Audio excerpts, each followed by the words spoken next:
అన్నిటికంటే భరతమాత మీద కనీసం గౌరవం లేని మహానుభావుడు. ఆగస్టు 15వ తేదీన జెండా వందనం కూడా చేయనటువంటి భారతీయ పౌరుడు. భారతీయ పౌరుడు కాని పౌరుడు అనాలా ఏమనాలా నాకు అర్థం కావడం లేదు. ఒక మాజీ ముఖ్యమంత్రిగా పదవి నిర్వహించినటువంటి వ్యక్తి మనం అన్నిటికంటే విలువ దేనికి ఇస్తాం చెప్పండి? జాతీయ జెండాకి ఇస్తున్నాం. ఎప్పుడో ఒకరోజు తల్లిదండ్రితోనో ఒక మాట అనిపించుకోవచ్చు, ఒక మాట అనొచ్చు.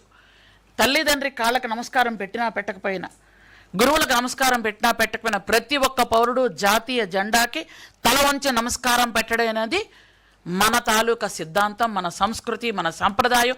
అది మనకు జాతి ఇచ్చిన గౌరవం.